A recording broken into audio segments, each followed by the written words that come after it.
باب في الإخلاص بالعبودية. الإخلاص إفراد الحق سبحانه وتعالى في الطاعة بالقصد. أعوذ بالله من الشيطان الرجيم. وما أمروا إلا ليعبدوا الله مخلصين له الدين حنفاء ويقيموا الصلاة ويؤتوا الزكاة وذلك دين القيمة. وقال تبارك وتعالى لن ينال الله لحومها ولا دماؤها ولكن يناله التقوى منكم. وقال تبارك وتعالى يا أيها الذين آمنوا لا تبطلوا صدقاتكم بالمن والأذى كالذي ينفق ماله رئاء الناس. وقال تبارك وتعالى يراؤون الناس ولا يذكرون الله إلا قليلا. وقال ألا لله الدين الخالص. وعن عبد الله بن عمر رضي الله عنهما قال سمعت رسول الله صلى الله عليه وسلم يقول انطلق 3 نفر ممن كان قبلكم حتى آواهم المبيت إلى غار فدخلوا فانحدرت صخرة من الجبل فصدت عليها الغار فقالوا إنه لا ينجيكم من هذه الصخرة إلا أن تدعوا الله تعالى بصالح أعمالكم.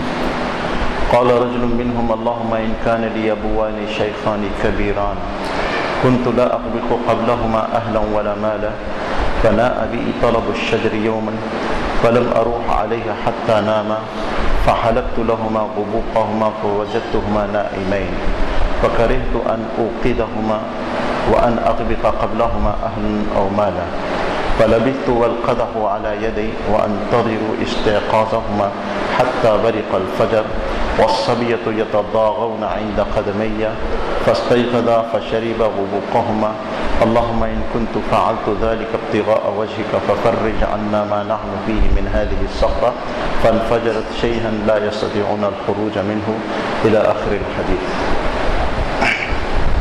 سبحان ربك رب العزة عما يصفون وسلام على المرسلين والحمد لله رب العالمين. اللهم صل على سيدنا محمد وعلى آل سيدنا محمد وبارك وسلم. اللهم صل على سيدنا محمد وعلى آل سيدنا محمد وبارك وسلم. اللهم صل على سيدنا محمد وعلى آل سيدنا محمد وبارك وسلم. یہ تہذیب الاخلاق جو حدیث کی ایک بڑی بہت ہی مشہور اور بڑی معتبر کتاب ہے،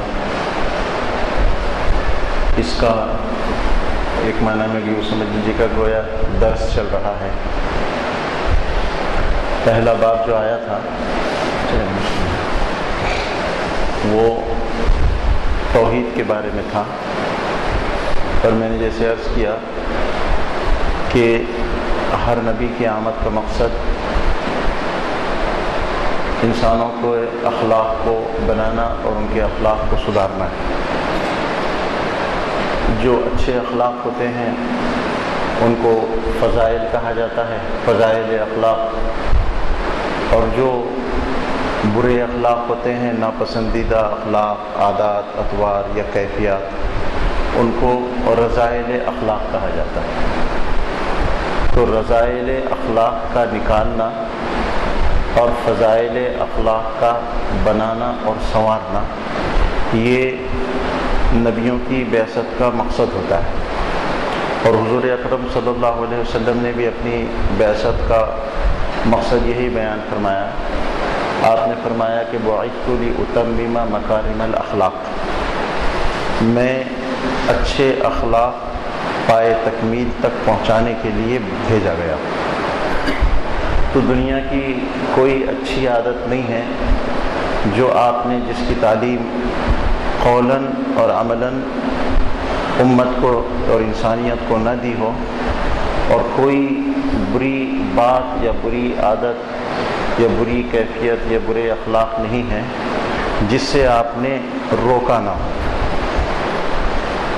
مکمل اخلاقیات کی تعلیم اور اخلاقیات کا مکمل ایک نظام علمی اور عملی دونوں بھی حضور پاک صلی اللہ علیہ وسلم انسانیت کو دے کر گئے.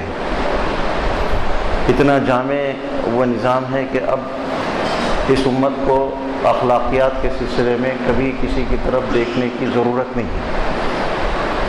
ہر اچھی بات کی تعلیم اور ہر بری بات سے حضور اکرم صلی اللہ علیہ وسلم نے امت کو روکا ہے، اور اچھی باتوں کی آپ نے تعلیم اور تلقین اور عملاً اس کو کر بھی بتایا ہے۔ اور ہمیشہ سے امت کے پیش نظر، امت کے علماء، ائمہ، محدثین، فقہاء اور اہل اللہ کے پیش نظر احادیث کا یہ پہلو ہمیشہ سے سامنے رہا۔ شروع زمانے ہی سے لوگوں نے اخلاقیات کے اس پہلو کو احادیث میں واضح کیا ہے۔ امام بخاری رحمۃ اللہ علیہ اتنے بڑے محدث ہیں، انہوں نے حدیث کی الجامع الصحیح اتنی عظیم الشان کتاب لکھی ہے، جس کے بارے میں پوری امت کا متفقہ فیصلہ ہے کہ اصح الکتب بعد کتاب اللہ، اللہ کی کتابوں کے بعد میں، اللہ کی کتاب قرآن کے بعد میں سب سے زیادہ صحیح کتاب زمین پر بخاری شریف ہے۔ تو امام بخاری نے بھی محسوس کیا ہوگا شاید کہ یہ جو حدیث کی کتاب ہے، اس میں سب باب الگ الگ بہت سارے آئے ہیں۔ اس میں استنجا کا بھی باب ہے، حالانکہ اس کا بھی تعلق اخلاقیات سے ہے۔ اس میں حیض کا بھی باب ہے، اس میں نفاس کا بھی باب ہے، اس میں اور بہت ساری چیزیں ہیں۔ تو ہو سکتا ہے کہ پڑھنے والے کے ذہن میں حدیث کا یہ اخلاقیاتی پہلو کہیں اوجھل نہ ہو جائے، اس لیے انہوں نے مستقل ایک الگ سے ایک کتاب الادب المفرد کے نام سے لکھی۔ امام بخاری کی ایک کتاب ہے جس میں صرف انہوں نے اخلاقیات سے متعلق احادیث کو جمع کیا۔ اس لیے اور اسی طرح امام نووی ایک بڑے محدث گزرے ہیں، مسلم شریف کی شرح جنہوں نے لکھی ہے، انہوں نے ریاض الصالحین کے نام سے ایک مستقل کتاب لکھی۔ پوری دنیا کے اندر اس وقت بڑی بڑی درسگاہوں میں، یونیورسٹیوں میں، عالم عرب میں تو خاص طور پر ریاض الصالحین نہ یہ کہ صرف پڑھائی جاتی ہے، بلکہ اس کے ابواب کے ابواب زبانی یاد کرنا کمپلسری ہوتا ہے امتحانات میں پاس ہونے کے لیے۔ اسی طرح الترغیب والترہیب ایک کتاب ہے، کئی ایک کتابیں علماء نے، فقہاء نے، محدثین نے، ہمارے اردو کے اندر بھی بہت سارا اس کا ذخیرہ ہے۔ مولانا منظور نعمانی رحمۃ اللہ علیہ نے حدیث کا، کسی کو یاد ہے کیا نام ہے تمام، معرف الحدیث لکھی ہے، کئی جلدوں کے اندر معرف الحدیث ہے۔ کئی لوگوں نے اس طرح اس لائن سے، انہی ہندوستان کے لکھنے والوں میں سے ایک بڑے مصنف ہیں علامہ عبدالحی حسنی، جو حضرت مولانا ابو الحسن علی ندوی رحمۃ اللہ علیہ کے والد تھے، ان کی لکھی ہوئی یہ کتاب ہے، اور اس کا نام ہی انہوں نے تہذیب الاخلاق رکھا ہے، یعنی اخلاق کو سنوارنے والی، اخلاق کو مزین کرنے والی اور اخلاق کو بنانے والی کتاب۔ تو اس میں اخلاقیات کے سلسلے میں نے پہلے عرض کیا تھا کہ اخلاقیات کی بنیاد جو ہے وہ توحید ہے۔ توحید کے بغیر اخلاق، پیشہ ورانہ اخلاق تو وجود میں آ سکتے ہیں، لیکن صحیح معنی میں اخلاق جس کو بولتے ہیں، وہ ان اخلاق کا وجود میں آنا توحید کے بغیر ممکن ہی نہیں ہے۔ ایک دفعہ شیخ الہند مولانا محمود الحسن صاحب کی مجلس چل رہی تھی، تذکرہ آیا ایک ہندوستان کے بڑے لیڈر کا کہ وہ بڑے بااخلاق ہیں، غیر مسلم لیڈر ہیں، آپ ہم جانتے ہیں ان کو، بہت بااخلاق ہیں، بڑے اچھے ان کے اخلاق ہیں۔ تو حضرت مولانا الیاس صاحب رحمۃ اللہ علیہ وہاں پر بیٹھے ہوئے تھے، انہوں نے بڑے تعجب سے پوچھا کہ حضرت ایمان کے بغیر بھی اخلاق وجود میں آ سکتے ہیں؟ تو حضرت شیخ الہند رحمۃ اللہ علیہ مسکرا دیے، خاموش رہے، کوئی جواب نہیں دیے۔ تو ایمان کے بغیر، توحید کے بغیر اخلاق، میں نے بہت اس کی وضاحت کر چکا ہوں، اب اور مزید یہاں پر اب گنجائش نہیں ہے کہ ایمان اور توحید کے بغیر حقیقی اخلاق کے وجود میں آنے کا امکان ہے ہی نہیں۔ پیشہ ورانہ اخلاق تو ہو سکتے ہیں، لیکن حقیقی آدمی اخلاق والا ہو یہ ممکن نہیں ہے ایمان اور توحید کے بغیر۔ اور توحید اور ایمان ہی کا دوسرا خاصہ اخلاص ہے۔ اب یہ جو دوسرا باب ہے، ابھی یہاں سے شروع ہو رہا ہے، یہ دوسرا ایک چیپٹر جو ہے اس کا، حدیث کی اس کتاب کا، وہ ہے باب فی الاخلاص بالعبودیہ، یعنی عبودیت کے اندر زندگی اللہ کی اطاعت و فرما برداری میں گزارنے کا نام عبودیت ہے۔ تو عبودیت یعنی عبادت والے تمام اعمال کے اندر اخلاص کا پایا جانا ضروری ہے۔ یہ بھی توحید کا لازمی نتیجہ ہے، اور اخلاص اخلاقیات کی دوسری اہم ترین بنیاد ہے۔ اخلاص کے بغیر آدمی کے اندر ایثار نہیں پیدا ہوگا، اور ایثار کے بغیر انسان کے اندر اخلاق وجود میں آ نہیں سکتے۔ آدمی یا تو آدمی کی فطرت میں اللہ تبارک تعالیٰ نے رکھا ہے کہ وہ اپنے نفع کا یوں سمجھ لو کہ بندہ ہوتا ہے، یعنی نفع کے لیے کام کرتا ہے، اس کی فطرت میں اللہ نے رکھی ہے یہ بات۔ کہیں نہ کہیں کسی نہ کسی درجے میں ہر کام سے کہیں نہ کہیں کوئی نہ کوئی اس کا مفاد وابستہ ہوتا ہے، کوئی فائدہ اس کا وابستہ ہوتا ہے۔ اب وہ مفاد اگر دنیا اور دنیا کے لیے ہو تو وہ شرک ہے، توحید کے منافی ہے، توحید کے خلاف ہے، اخلاص کے خلاف ہے۔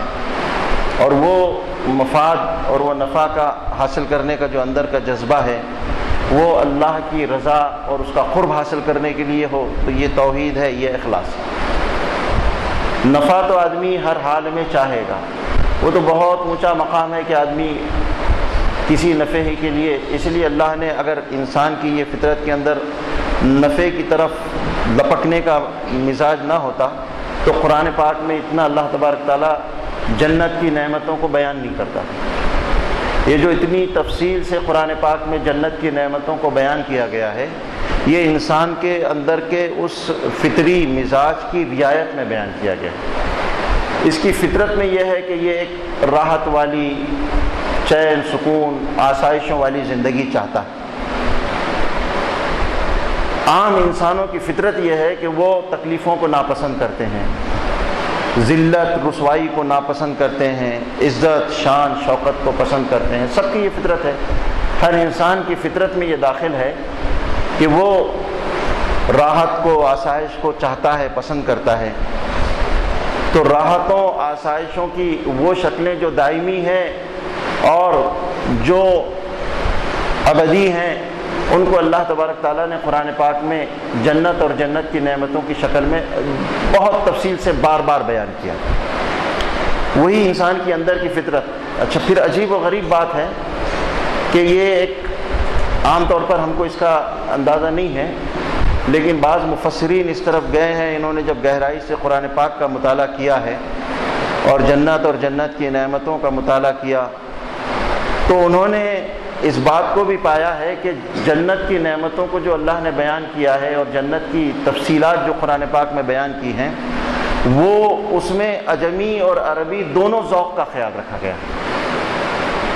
بہت سی آیات ایسی ہیں جو خالص عجمی ذوق کی آیات ہیں جو جنت کی نعمتوں کے بارے میں ہیں، اور بہت سی جنت کی نعمتوں کی تفصیل جن آیات میں بیان کی گئی ہے وہ خالص عربی ٹیسٹ اور عربی ذوق کے مطابق، اس لیے کہ دنیا کے اندر دو ہی لوگ ہیں، ایک تو عجمی ٹیسٹ ہے اور ایک عربی ٹیسٹ ہے۔ عرب کا ٹیسٹ جو ہے بالکل الگ ہے، اور عجم کا ٹیسٹ جو ہے وہ سب کا کامن ہے، چاہے وہ مائنس ٹیمپریچر کا ملک ہو، کینیڈا ہو، امریکہ ہو، آسٹریلیا ہو، چاہے وہ افریقہ ہو، چاہے ایشیا ہو، سب کا عجم کا ٹیسٹ الگ ہے، نعمتوں کے بارے میں، آسائشوں کے بارے میں۔ اور عربوں کا ٹیسٹ بالکل سب سے ہٹ کے الگ ہے بالکل بھی۔ عرب کی وہ چونکہ صحرا نوردی کی، خانہ بدوشی کی اور بڑی سخت زندگی تھی، ان میں ان کی چاہتوں کے الگ نقشے ہیں اور عجم کی چاہتوں کے الگ نقشے ہیں۔ تو اللہ تبارک تعالیٰ نے جنت کی نعمتوں کو جو بیان کیا تو اس میں عجمی ٹیسٹ کا بھی خیال رکھا اور عربی ٹیسٹ کا بھی خیال رکھا ہے۔ سورہ رحمان کے سلسلے میں تفسیر میں ایک جگہ پڑھ رہا تھا تو بہت تفصیل سے سورہ رحمان میں اللہ تبارک تعالیٰ نے جو جنت کی نعمتوں کو بیان کیا ہے، وہ جنت کی نعمتیں ایک ہی پورا ایک رکوع چلتا ہے، ایک رکوع مطلب یعنی کئی آیات ایسی چلتی ہیں ترتیب سے، پہلے آیات چند آیات عربی ٹیسٹ کی ہے اور اس کے بعد دوسری آیات جو ہے وہ عجمی ٹیسٹ کی ہے۔ تو یہ انسان کی فطرت میں داخل ہے کہ وہ کوئی کام کرتا ہے تو اس سے کچھ چاہتا ہے، اب وہ چاہت کا رخ کیا ہے، یہ اصل چیز ہوتی ہے۔ چاہت بری نہیں ہے، عام طور پر بعض انتہا پسند صوفیوں کی تعلیمات کے نتیجے میں یہ بات یہ ہے کہ آدمی عمل سے کوئی چیز چاہے ہی نہیں، تو یہ انسانی فطرت کے خلاف ہے۔ انسان تو چاہے گا ہی، عمل سے کچھ نہ کچھ تو چاہے گا ہی، جو ہے وہ ایسا ہو ہی نہیں سکتا ہے۔ وہ لاکھوں میں ہزاروں میں کوئی ایک پیدا ہو جائے الگ بات ہے، لیکن عام انسان کی فطرت میں یہ داخل ہے کہ وہ اپنی ہر چیز سے، اپنے ہر کام سے کچھ نہ کچھ چاہے گا۔ اب اس کی چاہت کا رخ کیا ہے؟ اس کی چاہت کا رخ مخلوق ہے تو شرک ہے، ریا ہے، اور اس کی چاہت کا رخ اللہ ہے، اللہ کا قرب ہے، اللہ کی رضا ہے، اور جنت ہے اور جہنم سے بچنا ہے۔ تو یہ توحید ہے اور یہ اخلاص ہے، اسی کا نام اخلاص ہے، اسی کا نام توحید۔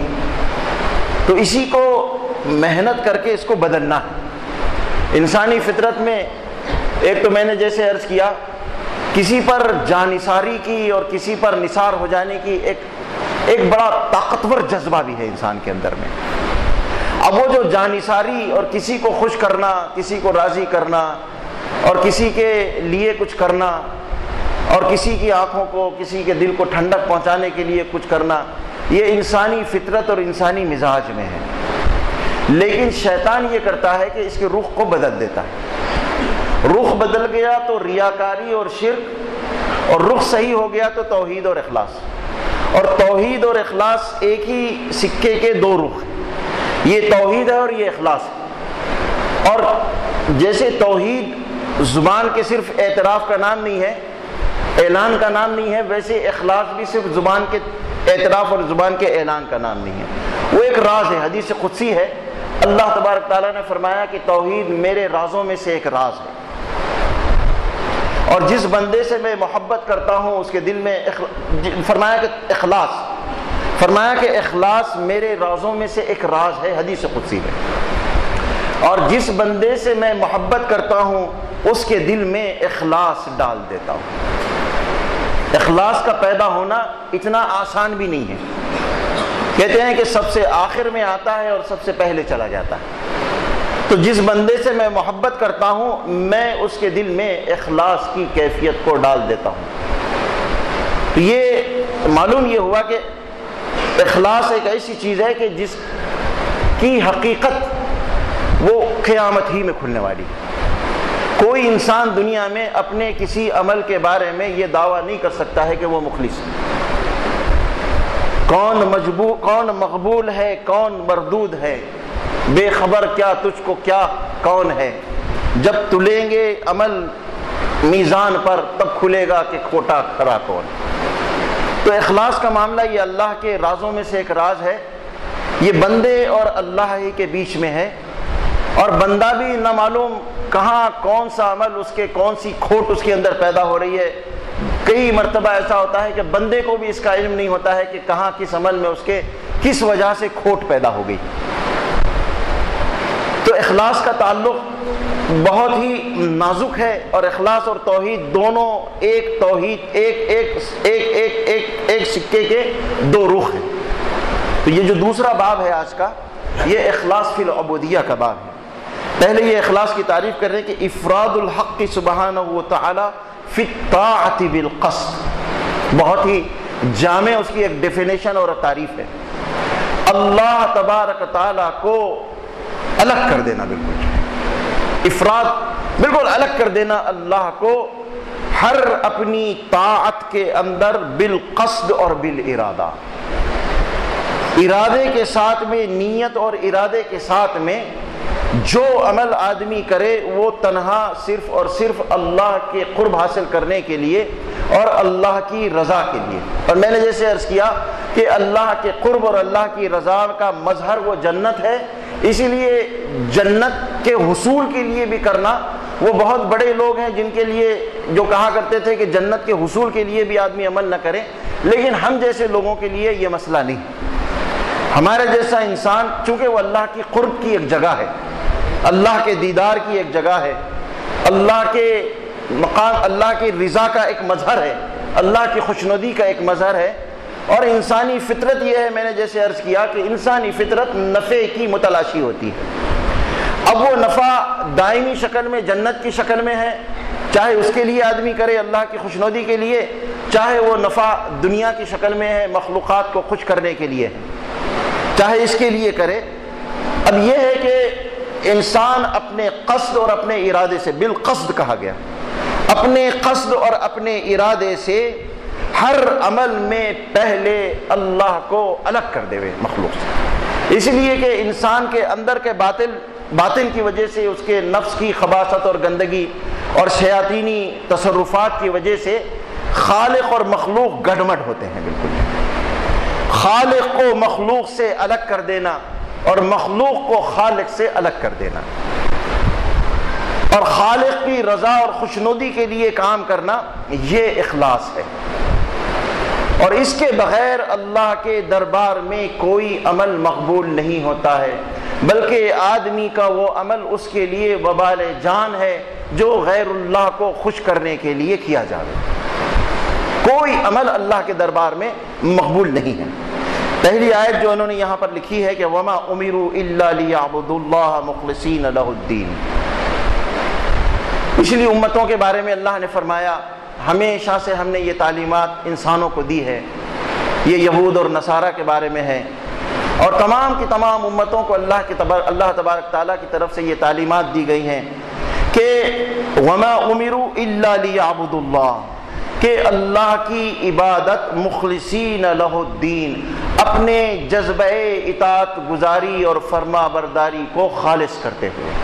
مخلصین لہ الدین، آدمی کے اندر جذبہ اطاعت اور فرما برداری اللہ نے رکھا ہے اور بہت طاقتور محرک رکھا ہے۔ وہ چاہتا ہے کہ کسی کے لیے اپنے جان و دل کو نثار کرے، کسی کی چاہت میں اور کسی کی خوشنودی میں زندگی گزارے، کسی کے چشم و آبرو اور کسی کے اشاروں پر کام کرے، اس کی چاہت میں ہے، انسان کی فطرت اور انسان کی چاہت میں ہے۔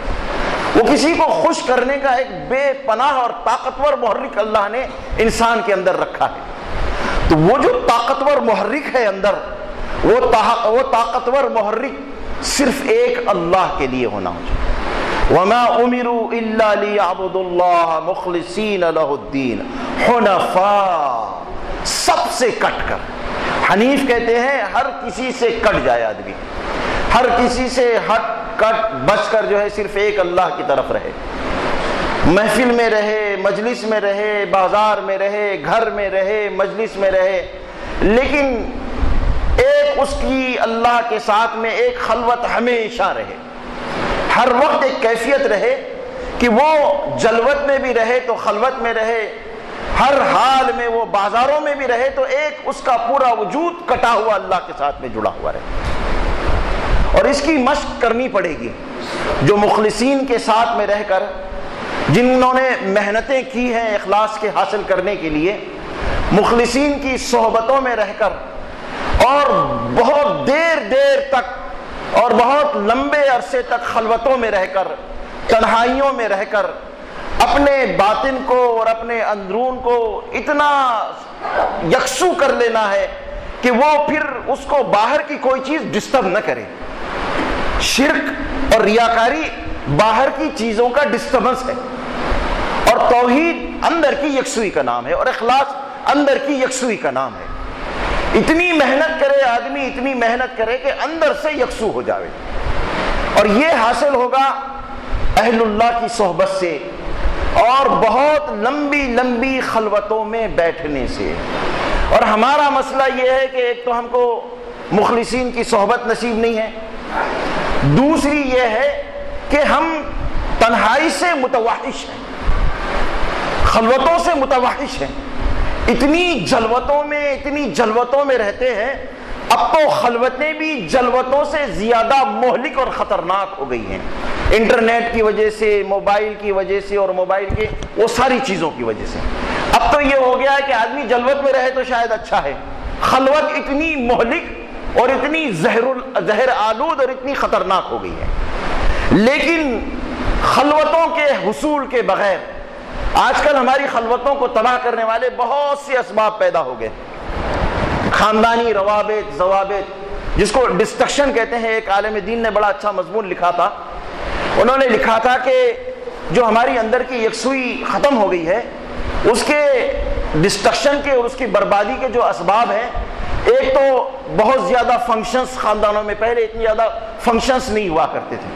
اب ہر دوسرے دن، تیسرے دن، 5ویں دن، 8ویں دن، ہر 2 مہینہ 4 مہینے کو ایک فنکشن، اور اس فنکشن کے عذاب میں وہ پورا خاندان وہ گھن چکر کے اندر گھومتا ہے. ایک گھر میں شادی ہوتی ہے، 50 گھر ڈسٹرب ہوتے ہیں اس کی وجہ سے. ایک گھر میں کوئی فنکشن ہوتا ہے، 50 گھر اس کی وجہ سے ڈسٹرب ہوتے ہیں. اور اسی طرح آئے دن کے نئے نئے جلسے، جلوس، پارٹیاں، یہ وہ، اور اس میں آخری تابوت کے اندر جو کیل ٹھوک دی ہے وہ آ کر انٹرنیٹ نے اور موبائل نے ٹھوک دی. ختم ہو گیا ہے، تباہ ہو گئی ہے، تباہ. بالکل ہماری تنہائیاں اور ہماری یکسوئی اور ہماری خلوتیں بالکل تباہ ہو گئی ہے. گھر بھی، مجلس بھی، محفل بھی، تنہائی کے نام بہت ہے. اندر اندر بیکاری ہے، باہر باہر کام بہت. ہمارے حضرت پیر صاحب نے ایک خط لکھا تھا کسی کو، انہوں نے لکھا تھا کہ بس اندر سناٹا، اندر ویرانی ہے، اندر اندر بیکاری ہے، باہر باہر کام. باہر مصروفیت ہے، یہاں بیان، وہاں بیان، یہاں لیکچر، یہاں ملاقات، یہاں ملنا، وہاں جانا، یہ جلسہ، وہ جلوس، یہ پارٹی، وہ شادی، یہ تقریب، اور بچی کچی آخرت کی تباہی. Mobile, internet, what's app, Islamic group, سارے کے سارے یہ شیطانی پھندے ہیں. یہ بالکل گئی، سارے کے سارے اسلامک گروپ ہے پورے. یہ آخری تباہی آ گئی ہے جس نے ہم کو تباہ کر کے رکھ دیا ہے. اخلاص حاصل ہو ہی نہیں سکتا ہے مخلصین کی صحبت میں رہے بغیر، اور بہت دیر دیر تک تنہائیوں میں اللہ کے ساتھ میں بیٹھے بغیر. جب تک آدمی اللہ کے ساتھ میں تنہائی میں لمبے لمبے عرصے تک آن لائن نہیں رہے گا، تب تک وہ دنیا سے آف لائن ہو ہی نہیں سکتا. اب ہم دنیا سے آن لائن ہیں اور اللہ سے آف لائن ہیں. اللہ کے لیے ہم آؤٹ آف کوریج ایریا ہیں اور آف لائن ہیں، اور دنیا کے ہر آدمی کے لیے کوریج ایریا کے اندر ہے. افریقہ، امریکہ، کینیڈا میں بیٹھا ہوا آدمی رات کے 2 بجے بھی ہم تک پہنچ سکتا ہے، لیکن اللہ نہیں پہنچ سکتا ہے. اللہ کے لیے ہر قسم کا پابندیاں اور باؤنڈریاں لگا کے رکھی ہوئی ہیں. آپ ظہر کی نماز میں آ جائیے، اور اب سنتوں سے بھی دھیرے دھیرے لوگ فارغ ہوتے جا رہے ہیں. فرض نماز کے بعد آپ چلے جائیے، وہ بھی آئیے، مطلب آپ رہیے باہر، مطلب زیادہ انٹرفیئر مت کیجیے، ڈسٹربنس مت کیجیے گا. جو ہے یہ بہت محدود انٹری، اور وہ بھی ایک بے جان قسم کی انٹری ہے. باقی ہر کسی کے لیے انٹری ہر وقت. آپ کو میں کبھی بھی کیجیے، آپ میں تو فری رہتا ہوں، کوئی وقت ہے ہی نہیں اللہ کے لیے. مخلوق کے لیے سارا کا سارا وقت ہے، اللہ کے لیے کوئی وقت نہیں ہے. جب تک ہم اللہ کے لیے وقت فارغ نہیں کریں گے، جب تک اندر یکسوئی بہت دیر دیر تک ذکر، اذکار، تلاوتوں اور مراقبوں کے ذریعے سے پیدا نہیں کریں گے، تب تک اخلاص آ نہیں سکتا ہے. اخلاص اندر کی یکسوئی کا نام ہے، اور شرک اور ریاکاری اندر کے ڈسٹربنس کا نام. تو فرمایا کہ وما امروا، پوری انسانیت کو اللہ نے یہی تعلیم کی. وما امروا الا ليعبدوا الله مخلصین له الدین حنفاء، سب سے آف لائن ہو کر. حنفاء کا مطلب سب سے آف لائن ہو کر اور اللہ سے آن لائن ہو کر. ابھی یہ عید گزری ہے، اس عید کے بارے میں حضرت ابراہیم علیہ السلام کے بارے میں بار بار اللہ نے کہا وما كان من المشرکین ان ابراہیم كان امۃ قانتا للہ حنیفا. ابراہیم حنیف تھا، ابراہیم مشرک نہیں تھا، ابراہیم نے کبھی شرک نہیں کیا. کیا مطلب ہے یہ؟ یعنی ابو الانبیاء ہے، خلیل اللہ ہے، یہ کون سا شرک ہے اور کون سی حنیفیت ہے؟ یہ ابراہیم علیہ السلام کون سے حنیف تھے؟ ابراہیم میرا بندہ ہر وقت آن لائن رہا کرتا تھا، آگ میں ڈالا جا رہا تھا. جبرائیل علیہ السلام نے اللہ سے ریکویسٹ کر کے آئے کہ آپ اجازت دیجیے، اللہ کہا کہ مت جاؤ، احادیث میں آتا ہے. انہوں نے کہا کہ نہیں میں جانا چاہتا ہوں، میں کچھ مدد کرنا چاہتا ہوں آپ کے اس بندے کی. اللہ نے کہا جاؤ. تمہاری مرضی۔ اللہ جانتا تھا کہ وہ بندہ کیسا ہے۔ انہوں نے کہا کہ حضرت آپ کو کچھ مدد چاہیے؟ بارش کا فرشتہ اور یہ فرشتہ اور وہ فرشتہ، جبرائیل علیہ السلام خود ایک سب سے طاقتور فرشتے، اور کسی فرشتے کی کیا ضرورت ہے؟ تو جبرائیل علیہ السلام نے ایک عجیب جواب دیا۔ یہ ہے آن لائن اور آف لائن کا جواب جو ہے یہ۔ انہوں نے کہا کہ اما من، اگر تمہاری طرف سے ہے تو مدد نہیں چاہیے، ہاں اللہ کی طرف سے ہے تو مدد چاہیے۔ یہ کہ جبرائیل بھی بیچ میں حائل نہ ہو، یہ ہے آن لائن ہونا اور یہ ہے آف لائن ہونا۔ اتنا آف لائن ہوئے کہ جبرائیل کو بھی راستے میں سے ہٹا دیا، اتنا جڑے اللہ سے۔ اسی کو اللہ نے کہا کہ ان ابراہیم کان امۃ قانتا للہ حنیفا، ابراہیم حنیف تھا، اور ابراہیم ما کان من المشرکین، ابراہیم کبھی آف لائن ہوتا ہی نہیں تھا، کبھی ہم سے کٹتا ہی نہیں تھا، ایک لمحے کے لیے ابراہیم ہم سے کٹا نہیں۔ بہت بڑی باتیں ہیں، اللہ میرے اندر بھی یہ بات پیدا کر دے جو اس مذاکرے کی برکت سے اللہ مجھے بھی اللہ اپنا تعلق وہ نصیب فرمائے کہ ہر وقت ہر دم تیرا خیال تیری آرزو رہی، ہر وقت اللہ کا خیال اللہ کی آرزو رہے۔ تو اسی کو کہا گیا کہ اللہ نے ہمیشہ انسانوں کو یہ تعلیم دی کہ حنفاء وَيُقِيمُ الصَّلَاةَ وَيُؤْتُ الزَّكَاةَ، اور اس توحید اور اخلاص کا لازمی نتیجہ اور اظہار نمازوں کا اہتمام اور انسانیت کی نفع رسانی کا مزاج۔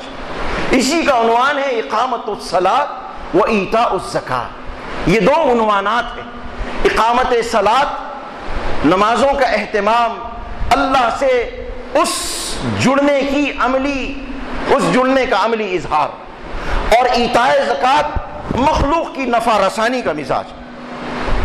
وَذَلِكَ دِينُ الْقَيِّمَةِ، وَذَلِكَ دِينُ الْقَيِّمَةِ، یہ ہے وہ دین جو انسان کی زندگی میں ٹیڑھی اور کجی کو نکالتا ہے اور اس کی زندگی میں سیدھا پن پیدا کرتا ہے۔ وہ دین جو انسان کی زندگی کے رخ کو صحیح کرتا ہے اس کو دین القیم بولتے ہیں۔ زندگی کے رخ کو صحیح کرنے والا، زندگی کے اندر سے ہر کجی اور ہر ٹیڑھے پن کو نکالنے والا جو دین ہوتا ہے، یہ ہے ذالک الدین القیمہ۔ دنیا کے اندر بہت سے دین ہیں اور بہت سے ادیان ہیں، لیکن ایک واحد دین اسلام ہے جو اس بات کی گارنٹی دیتا ہے اور اس بات کی گارنٹی لیتا ہے کہ اگر وہ زندگی میں آئے گا تو زندگی کے اندر سے ہر ٹیڑھ اور ہر کجی نکل جائے گی۔ ہمارے اندر جتنی کجیاں ہیں، جتنا ٹیڑھا پن ہے، وہ دین کے ادھورے پن کی وجہ سے ہے۔ اگر دین جتنا زندگی میں آئے گا اتنی زندگی سیدھی ہو جائے گی، اتنی زندگی کے اندر میں کجی اور ٹیڑھا پن نکل جائے گا۔ فرمایا کہ یہ جو زندگی کو سیدھا کرنے والا دین ہے، یہ ذالک الدین القیم، یہ ہے وہ دین قیم جس کی یہ تعلیمات تھی۔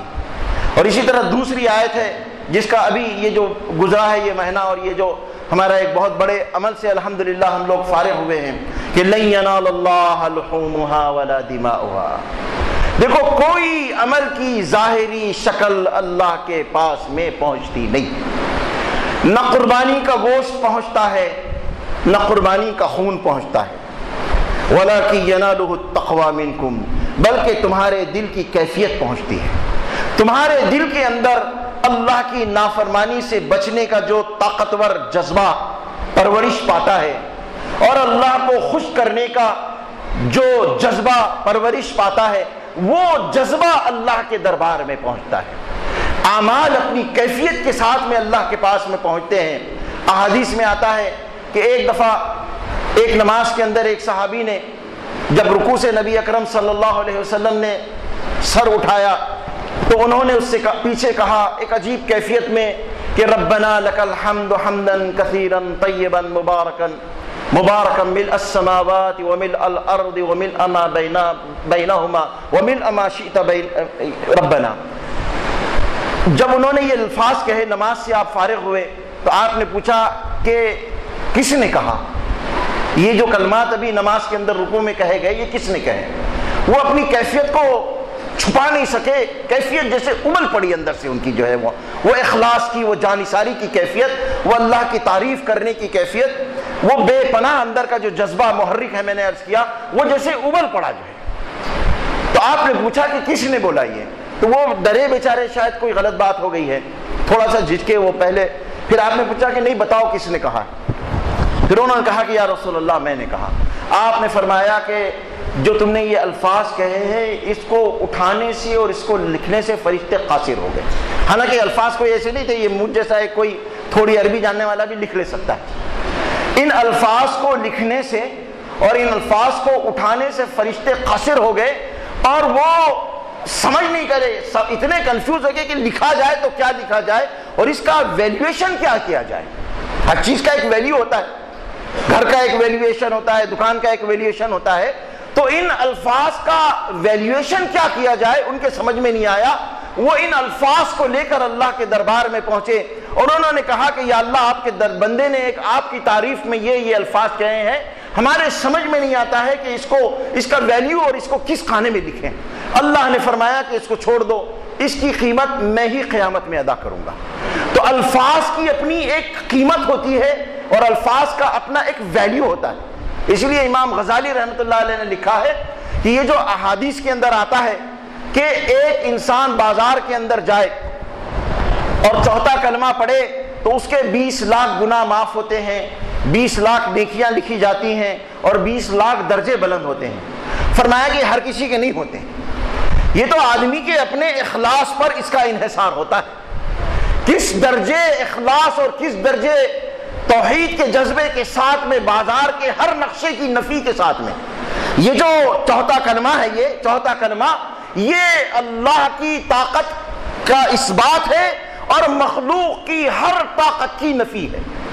یہ اب کتنی نفی کے ساتھ میں اور کتنے اثبات کے ساتھ میں یہ کلمہ ادا کیا جا رہا ہے، اس سے اس کی قیمت لگتی ہے۔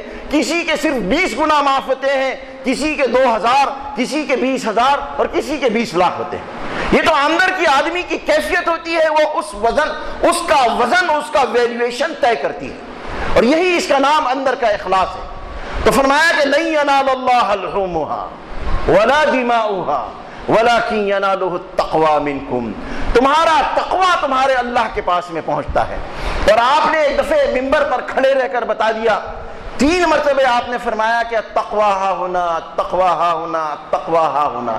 دیکھو محنت کی جگہ یہ ہے، محنت کی جگہ یہ ہے، محنت کی جگہ یہ ہے۔ آج ہمارا مسئلہ یہ ہے کہ محنتیں دین ہی کے نام پر، لیکن باہر بہت ہے، اندر نہیں ہے بالکل۔ اندر کا 75% ہے، باہر کا 25% ہے۔ اگر اس کی تھوڑی سی تشریح اپنے اعتبار سے کی جائے، یہ جو 3 مرتبہ آپ نے فرمایا ہے، اندر کی محنت 75% ہے۔ ایک دفعہ آپ نے فرمایا، کسی نے آ کر پوچھا یا رسول اللہ میرے حسن سلوک کا سب سے زیادہ حقدار کون ہے؟ آپ نے فرمایا تیری ماں۔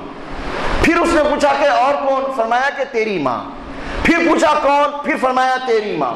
پھر پوچھا کون؟ تو فرمایا تیرا باپ۔ اس لیے محدثین نے اس سے یہ کہا، شراح حدیث نے، کہ 75% حق ماں کا ہے، 25% حق باپ کا ہے۔ یہ جو 3 مرتبہ آپ نے فرمایا کہ تقوی ہا ہونا، 75% محنت یہاں ہونی چاہیے اور 25% محنت باہر ہونی چاہیے۔ اب یہ سوچ عجیب و غریب قسم کی بدلی ہے۔ اب یہ ہے کہ باہر کی محنت سے اندر بنے گا، یہ دیندار لوگوں کی فکر اور سوچ بن گئی ہے۔ یہ پتہ نہیں کہاں سے یہ چلی ہے، یا کسی نے کسی موقع محل کے اعتبار سے کوئی بات کہی ہوگی۔ حضور پاک صلی اللہ علیہ وسلم کی باتوں کے علاوہ کسی بڑے سے بڑے انسان کی بات بھی دائمی اور ابدی اپنے اندر میں حقیقت نہیں رکھتی۔ وقتی طور پر ہو سکتا ہے کہ بہت اہم اور بہت ضروری ہو، لیکن دائمی اس کو اہمیت اور ضرورت دے دی جائے یہ ضروری نہیں ہے۔ کسی نے حالات کے پریشر کی وجہ سے اور حالات کے تقاضے کی وجہ سے کہا ہوگا کہ بھائی آپ اجتماعی اعمال پر خوب محنت کرو۔ اب یہ اس کا یہ مطلب نہیں کہ اب قیامت تک اجتماعی اعمال پر محنت کرتے رہو۔ اور کسی نے کہہ دیا ہوگا کسی مخلص کو سمجھانے کے لیے، تو وہ فرد سے فرد کا معاملہ تھا، ہوا اس فرق کے لیے جیسے حضرت مولانا علی میاں صاحب رحمۃ اللہ علیہ جب شاہ عبد القادر رائے پوری رحمۃ اللہ علیہ کے پاس میں بیعت ہونے گئے اپنی اصلاح کے لیے، پیدائشی ولی تھے اور اتنا اونچا خاندان کہ اللہ اکبر، شاید ہی ہندوستان میں اتنا محفوظ خاندان کوئی ہوگا آج بھی اتنا محفوظ خاندان کا ایک وہ، اور ایسے ماں ایسی قطب وقت اور باپ ایسا قطب وقت، ایسے ولیوں کا بیٹا اور ایسی تربیت یافتہ اور ایسے یعنی اندرونی اپنی پاک باطن، جو ان کے ساتھ میں رہا کہتا تھا کہ یہ پیدائشی ولی ہے۔ اس آدمی کو تو ایسا لگتا ہے جیسے گناہ چھو کر نہیں گزرا ہے۔ ایک انسان کے بارے میں ایک عام لوگوں کی تصدیق ہوتی ہے کہ یہ ایسا لگتا ہے ساتھ میں رہنے پر کہ اس انسان کو گناہ چھو کر نہیں نکلا ہے۔ اب ایسا دھلا دھلایا اجلا آدمی جب جائے کسی کے پاس میں تو کیا ضرورت ہے اس کو واشنگ مشین میں ڈال کر، کیا ارے میل تو ہے ہی نہیں اس کے اندر، تو کوئی کجی اور کوئی ٹیڑھا پن اور کوئی گندگی نجاست تو ہے ہی نہیں۔ تو جب شاہ عبد القادر صاحب رائے پوری رحمۃ اللہ علیہ کی خدمت میں گئے تو شاہ صاحب نے ان سے بیعت وغیرہ لینے کے بعد میں کچھ اعمال بتائے، اور اس کے بعد میں پھر دوسری تیسری ملاقاتیں ہوئی۔ اس کے بعد میں حضرت شاہ صاحب نے، شاہ عبد القادر صاحب رحمۃ اللہ علیہ نے فرمایا کہ مولانا یہ ذکر و اذکار سب کے لیے نہیں ہوتے ہیں، اس کا یہ مطلب نہیں کہ ہر آدمی کو یہ کرنا ہی ضروری ہے، کوئی فرض عین ہے، کوئی قرآن اور حدیث کو تو بتائے ہوئے ہیں نہیں، یہ تو ایک تجربات ہیں اور یہ علاج کے لیے ہے۔ یہ جو 1200 تسبیحات کرائی جا رہی ہیں، یہ ذکر جہری یا ذکر سری کروایا جا رہا ہے، یہ علاج ہے۔ جیسے حکیم لوگ فرد سے فرد کو دیکھ کر نسخہ اپنا بدل دیتے ہیں، ایک کو یہ خمیرہ دیں گے، ایک کو دوسرے کو بولیں گے آپ ہرگز استعمال مت کرو، آپ کا معدہ اس کا متحمل نہیں ہے، آپ کھائیں گے تو مر جائیں گے، وہ کھا رہا ہے ٹھیک ہے کھانے تو، یہ کھائے گا تو مر جائے گا۔ تو جیسے یہ جسمانی طب کے جاننے والے افراد کے اعتبار سے نسخے بدلتے ہیں، ویسے ہی روحانی طب کے جاننے والے بھی افراد موقع محل اور موسم کے بھی اعتبار سے، موسم کا بھی بڑا دخل ہوتا ہے، موقع محل اور جگہوں کا بھی بڑا دخل ہوتا ہے، نسخے بدلتے رہتے ہیں۔ اب کسی نے کسی کو نسخہ بتا دیا، اب میں پکڑ لوں کہ نہیں جی مولانا علی میاں صاحب رحمۃ اللہ علیہ کو تو حضرت شاہ صاحب خواہ عبد القادر صاحب نے بتا دیا تھا کہ آپ کو ذکر کی ضرورت نہیں، اس لیے مجھے بھی ذکر کی ضرورت نہیں، تو میرے جیسا بے وقوف اور جاہل اور احمق آدمی کوئی نہیں۔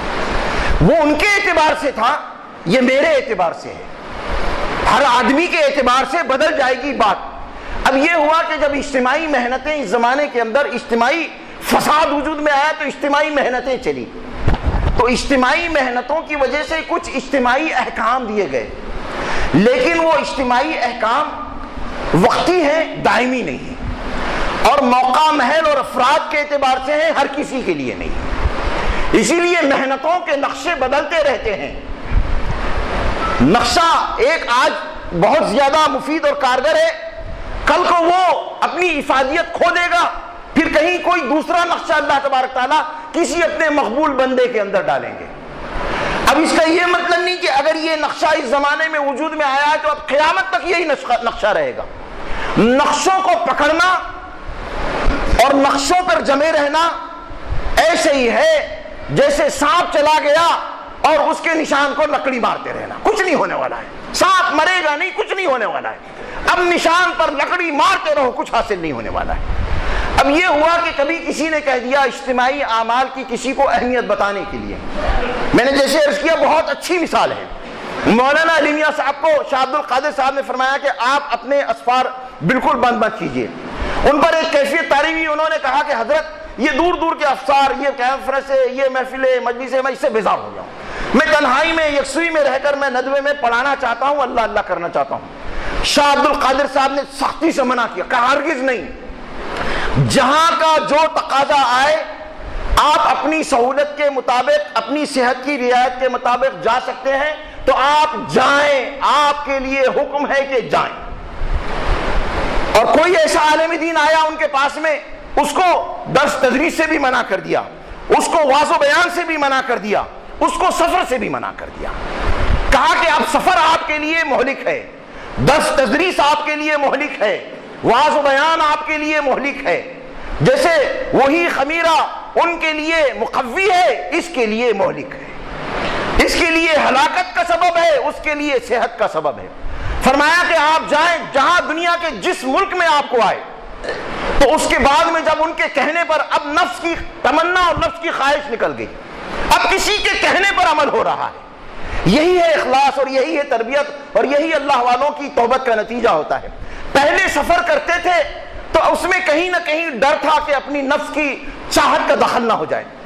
اب یہ ہے کہ نفس کی چاہت تو یہ ہے کہ سفر نہ کیا جائے اور تنہائی میں دیر تک بیٹھ کر اللہ اللہ اللہ اللہ کیا جائے، راز و نیاز کی اللہ سے باتیں کیا جائے، اللہ کے سامنے دعائیں کی جائیں اور گڑ گڑایا جائے۔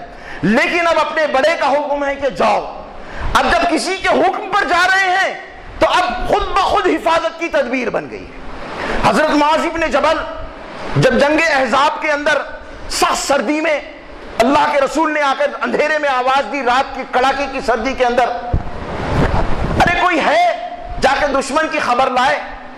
اب سب بھوک سے، کپڑے کی کمی کی وجہ سے، سردی کی وجہ سے اور رات کی تاریکی اور جھکڑ کی جھکڑ طوفانی ہوائیں چل رہی تھی، اس سے سب ڈرے سہمے زمین کو لپٹے ہوئے چمٹے ہوئے لیٹے ہوئے تھے اور کسی کی ہمت نہیں ہو پا رہی تھی۔ لیکن اندر کیا کیا چل رہا ہوگا کہ رسول پاک صلی اللہ علیہ وسلم کی آواز پر کھڑے رہنے کے لیے آپ کے پیر کا انگوٹا حضرت معاذ کو لگا۔ آپ نے فرمایا کون معاذ ہے؟ کہ حضرت معاذ خود کہہ رہے ہیں یہ صحابہ کا اخلاص تھا۔ بڑی مری ہوئی آواز میں کہا ہاں یا رسول اللہ میں ہی ہوں۔ کہا اٹھ جا اور جا کر دشمن کی خبر لا۔ اب اٹھ نہیں پڑا، کہنے لگے کہ میں اٹھا اور چلنا شروع کیا تو ایسا لگا جیسے گرمی کا موسم ہے۔ یہ جب کسی بڑے کے انسان حکم پر چلتا ہے تو ایسی حفاظت کا اور سیکیورٹی اور سیفٹی کا دائرہ بن جاتا ہے۔ یہی اخلاص ملتا ہے اہل اللہ کی صحبت میں رہ کر۔ تو مولانا علی میاں صاحب ایک دفعے 6 ملکوں کے سفر پر گئے، بڑے بڑے ان کے وہاں پر لیکچر تقریریں بڑی بڑی یونیورسٹیوں میں بڑے بڑے مجموعوں میں ہوئے۔ وہاں سے ایک خط انہوں نے لکھا شاہ عبد القادر صاحب رائے پوری کو، وہ اپنی کتاب کے اندر غالباً نقل کیا انہوں نے وہ خط لکھا اس میں، اور اس میں ایک شعر لکھا غالب کا، بنا ہے شے کا مصاحب پھرے ہے اتراتا، وگرنہ شہر میں غالب کی آبرو کیا ہے۔ فرمایا کہ حضرت یہ جو دنیا میں عزتیں مل رہی ہیں یہ آپ کی دعاؤں کی برکت ہے۔ اب انسان کتنا محفوظ ہو گیا اخلاص سے، اپنی ذات کی نفی اور اپنے عمل کی نفی، اسی کا تو نام اخلاص ہے۔ اب اپنی ذات کی نفی ہوگی، میرا تو کچھ ہے نہیں جی، مجھے کون پوچھتا تھا، مجھے کون پوچھتا تھا، اے فقیر اس کو تو فضل باری سمجھ ورنہ تیری طرف دیکھتا کون ہے۔ اہل علم و ہنر جانتے ہیں تجھے، کچھ نہ ہونے پر بھی پہچانتے ہیں تجھے۔ اے فقیر اس کو تو فضل باری سمجھ ورنہ تیری طرف پوچھتا کون ہے۔ میں ایک دفعہ، بہت چھوٹی سی مثال ہے، میں ایک دفعہ ایک ہاسپٹل کے پاس میں بمبئی میں کھڑا تھا ایک گیٹ پر، کئی لوگ اتفاق خدا کا کرنا ایسا ہوا اور ایک آزمائش بھی انسان کی ہوتی ہے، اللہ میں دیکھتے ہیں ایک لائن ادھر سے آ رہا کوئی مسافر، ارے مولانا آپ یہاں، ارے ادھر سے آیا مسافر۔ اب حالانکہ وہاں بمبئی میں صاحب صدیق ہاسپٹل میں کاہے کو کون آئے گا، لیکن اتنے کم سے کم 10 20 25 50 لوگوں نے کھڑے رہے، وہاں تقریباً 10 15 20 منٹ کھڑے رہنا پڑا گیٹ کے اوپر۔ اور اس وقت مجھے یہ حضرت کا شعر یاد آیا، میں اسی بھینڈی بازار میں اس سے 8 10 سال پہلے وہیں رہتا تھا، میں وہیں پر رہا ہوں، میں بھینڈی بازار میں رہا، کھڑک پر رہا، لیکن میں دنیا کی نسبت پر تھا۔ میں اگر 10 گھنٹے بھی بھینڈی بازار کے سگنل پر کھڑا رہتا تو ایک آدمی مجھے سلام نہیں کرتا تھا اور ایک آدمی مجھے مصافحہ نہیں کرتا تھا۔ میں بہت گھومتا تھا یہاں سے لے کر وہاں تک دنیا بھر میں بمبئی میں، لیکن ایک آدمی کھڑے رہ کر راستہ چھوڑ کے سواری کھڑے کر کے وہاں پر ایسے جنونی اخلاص والے ہوتے ہیں، اللہ کی پناہ، کبھی کبھی بڑا غصہ بھی آتا، لیکن محبتیں ہیں، کیا کریں، ٹریفک کو روک کے لوگ مصافحے اور سلام اور معانقے کرتے ہیں۔ تو اس وقت خیال آیا کہ اسی بھینڈی بازار میں مولوی سلامت اللہ تو رہتا تھا، ایک آدمی تجھے سلام نہیں کرتا تھا، مصافحہ نہیں کرتا تھا، یہ تو دین کی نسبت کو سلام کیا جا رہا ہے اور دین کی نسبت کا مصافحہ کیا جا رہا ہے۔ اہل علم و ہنر جانتے ہیں تجھے، کچھ نہ ہونے پر بھی پہچانتے ہیں تجھے، اے فقیر اس کو تو فضل باری سمجھ ورنہ تیری طرف دیکھتا کون ہے۔ اسی کو مولانا علی میاں صاحب نے فرمایا تھا کہ بنا ہے شے کا مصاحب، بادشاہ کا مصاحب بن گیا ہوں، اسی لیے شہر میں اتراتا ہوا پھرتا ہوں۔ غالب نے کہا تھا بہادر شاہ ظفر کی مجلس مجھے ان کی مصاحبت نصیب ہو گئی ہے، ورنہ یہی غالب پی کے پڑا رہتا تھا گٹر میں، کوئی اس کو پوچھنے والا نہیں تھا، یہ ادھار منگتا تھا پینے کے لیے تو اس کو ادھار پیسہ لوگ نہیں دیتے تھے، اور آج ماشاءاللہ اسد اللہ میر اسد اللہ خان غالب صاحب آ رہے ہیں، نوشاہ مرزا نوشاہ آ رہے ہیں، ان کا لقب پڑ گیا تھا مرزا نوشاہ آ رہے ہیں، کیوں؟ بادشاہ سلامت کے مصاحب ہیں۔ ارے جس کو اللہ کی فی مقعد صدق عند ملک مقتدر، جس کو بادشاہ حقیقی کے مصاحبت حاصل ہو جائے، جس کو بادشاہ حقیقی کے مصاحبین کی مصاحبت حاصل ہو جائے، جس کو اہل اللہ کی مصاحبت حاصل ہو جائے، پھر وہ محفوظ ہو جاتا ہے، پھر بڑے سے بڑا عمل کرتا ہے، اپنی ذات کی نفی کے ساتھ میں کرتا ہے، اور کہتا ہے کہ یہ تو فلاں اللہ والے کی جوتیوں کا صدقہ ہے، ان کی دعاؤں کی برکت ہے، بنا ہے شے کا مصاحب، پھرے ہے اتراتا، وگرنہ شہر میں غالب کی آبرو کیا ہے۔ ہر آدمی کی کوئی حیثیت اور کوئی ویلیو نہیں ہے، وہ تو نسبت ہوتی ہے اللہ کی نسبت۔ آج ہندوستان کے اندر خواجہ معین الدین چشتی رحمت اللہ علیہ کا یہ جو عزت کا مقام ہے، یہ جو شان اور شوکت ہے، سلطان الہند ہے۔ آج بھی انگریزوں کے زمانے سے باضابطہ انگلش حکومت نے جب انڈین ٹیریٹری کو حکومت سپرد کی، اس وقت ہندوستان کے دستور میں لکھا ہوا ہے، اور ہندوستانی حکومت کے لیے ضروری ہے کہ سلطان الہند کے دربار میں جا کر حکومت کا ریپریزنٹیٹیو اور نمائندہ جا کر وہاں پر چادر چڑھائے گا۔ صحیح ہے یا غلط ہے وہ اپنی جگہ پر الگ چیز ہے، لیکن اس لیے کہ اس اصل ہندوستان کا بادشاہ ایک ہے۔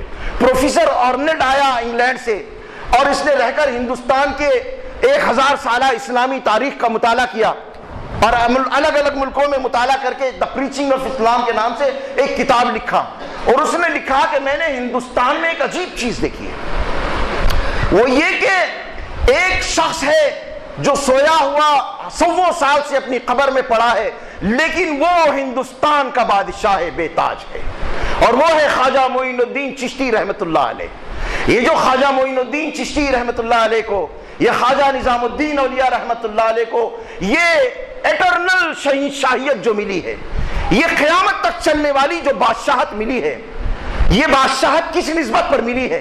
اس بادشاہ حقیقی سے جڑنے کی وجہ سے۔ اولیاء، انبیاء، اہل بیت نبی۔ ایک شعر ہے کہ اللہ آپ کی نسبت کی وجہ سے انسانوں کو یہ عزت اور شرف ملا ہے، اگر آپ کی نسبت نہ ہوتی تو ان کو کون پہچانتا تھا؟ کون خواجہ معین الدین چشتی؟ کہاں پیدا ہوئے؟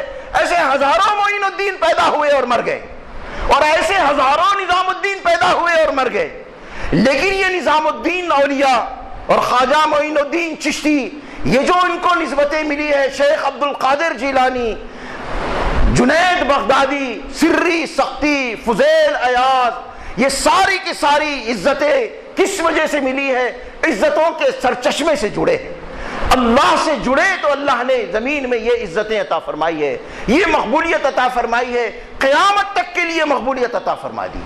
اب اگر کوئی ان کی شان میں، آج 1000 سال 800-900 سال گزر گئے، آج بھی اگر کوئی ان کی شان میں گستاخی کرتا ہے تو سب کو، ہم کو بھی اور آپ کو بھی اور ان کو بھی، سب کو غصہ آتا ہے، ہم کو بھی غصہ آتا ہے۔ ایک دردیدہ ذہن نے ایک بڑی سخت گستاخی کی تھی آج سے 8-10 سال پہلے، اور خواجہ صاحب کو نعوذ باللہ ہجڑوں اور زلخوں میں لے جا کر کھڑا کر دیا تھا اس بد نصیب انسان نے۔ اس کا غصہ ایسا نہیں کہ خواجہ صاحب کے جو نام کا ڈھنڈورا پیٹتے ہیں ان کو آیا ہے، خدا کی قسم ہم کو بھی بہت آیا ہے، اس لیے کہ اتنی ضلالت، اتنی جرات اور اتنی بدتمیزی اور گستاخی کہ جس کی وجہ سے یہاں توحید کا یہ باغ لگا ہے، اس کو تو لے جا کر کھڑا کر دیتا ہے، نعوذ باللہ۔ کہتے ہوئے مجھے شرم آتی ہے، کہتے ہوئے مجھے افسوس ہوتا ہے، ایک ایسے دردیدہ ذہن نے اور ایک ایسے گستاخ اور بدتمیز آدمی نے یہ کہہ دیا تھا کہ خواجہ صاحب تو نعوذ باللہ زنقوں اور ہجڑوں کے امام اور ان کے ولی تھے۔ یہ اتنی سخت باتیں آج بھی کوئی برداشت نہیں کرتا ہے، آج بھی کوئی برداشت نہیں کرتا۔ یہ کس وجہ سے ہے؟ یہ اس وجہ سے ہے کہ وہ عزتوں کے اس سرچشمے سے جڑے تھے۔ اب جو ان سے جڑے گا اللہ تبارک تعالیٰ سے وہ جڑے گا۔ اسی کو فرمایا کہ لن ینال اللہ لحومها ولا دماؤها ولکن ینالہ التقوی منکم۔ اور ایک آیت ہے، ٹھیک ہے انشاءاللہ آئندہ ہفتے اس کی تشریح کروں گا اور وضاحت طلب ہے۔ اللہ تبارک تعالیٰ کہنے سننے سے زیادہ مجھے بھی عمل کی توفیق عطا فرمائے اور اخلاص عطا فرمائے۔ اور اپنی تنہائیوں میں دیر دیر تک بیٹھ کر اللہ سے باتیں کرنے، اللہ سے راز و نیاز کرنے کا مجھے ہمت، حوصلہ اور توفیق اور آپ کو بھی عطا فرمائے۔ وآخر دعوانا الحمدللہ رب العالمین۔